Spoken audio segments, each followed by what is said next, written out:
Olá! Vamos voltar no tempo para os anos 20, nos Estados Unidos. Imagina só, uma era de otimismo, de prosperidade, o famoso American Way of Life. Mas em 1929, esse sonho americano virou um pesadelo e arrastou o país para a maior crise financeira da sua história. A gente vai investigar como tudo isso pôde acontecer. Pois é, essa é a pergunta que não quer calar, né?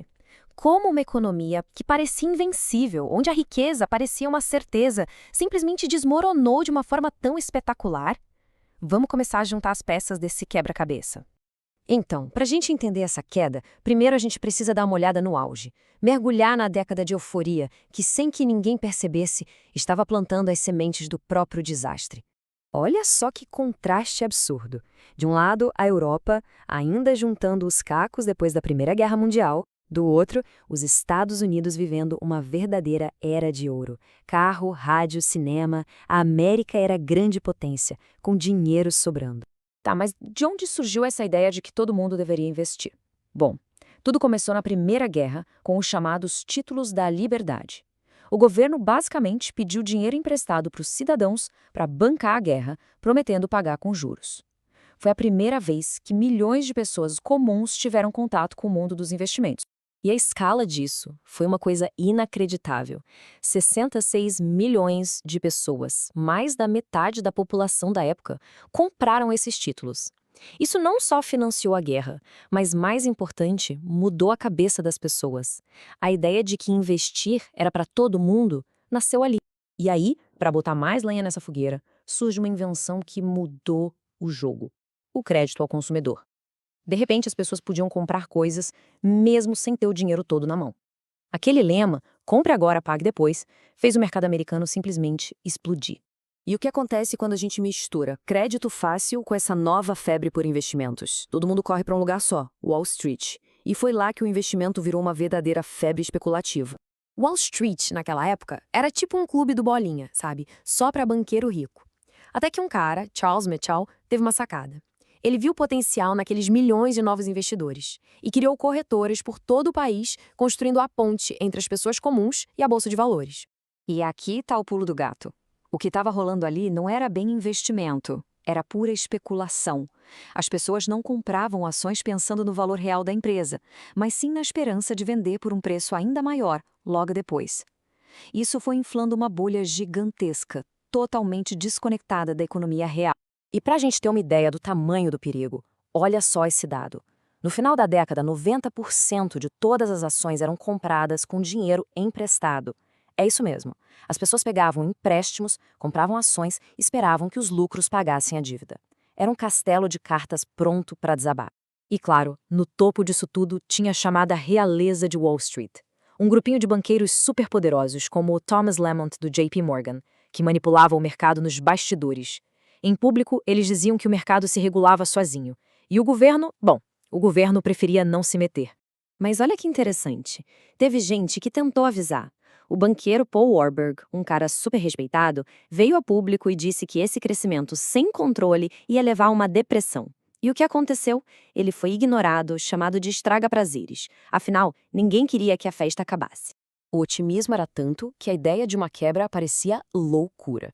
Mas, como toda bolha, uma hora ela estoura. E em outubro de 1929, a festa acabou do jeito mais abrupto e violento possível. A coisa toda aconteceu muito rápido. Na quinta, dia 24 de outubro, o mercado já abriu em queda. Aí o pânico se instalou. Como ninguém sabia o valor real de nada, todo mundo correu para vender. O problema é que não tinha ninguém querendo comprar. Depois de um fim de semana de muita tensão, a segunda-feira foi ainda pior. E na terça, a famosa Terça-feira Negra, o mercado simplesmente desabou. A cena nas ruas era surreal. Milhares de pessoas desesperadas, aglomeradas em frente à Bolsa de Valores. Esse relato de uma testemunha da época diz tudo. Wall Street havia se tornado um hospício a céu aberto. E tem um detalhe aqui que é fascinante.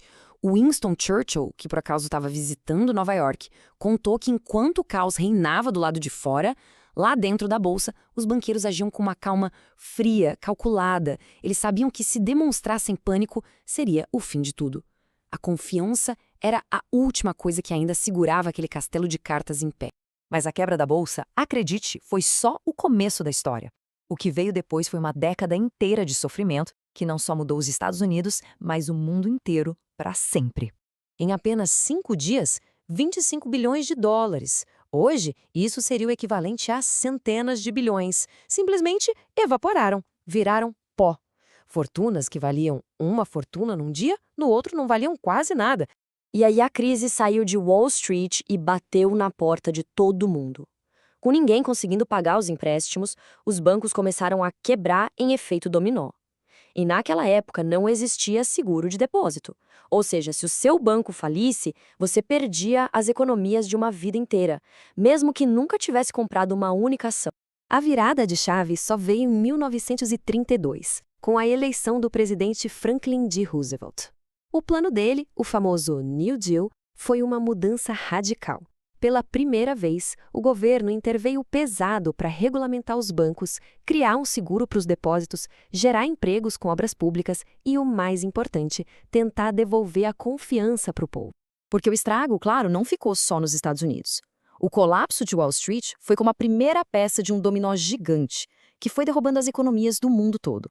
A economia global já estava toda conectada. Então, quando os americanos pararam de comprar, a indústria do Reino Unido, por exemplo, quebrou. E na Alemanha, a situação foi ainda pior. O país dependia dos empréstimos americanos para se reconstruir.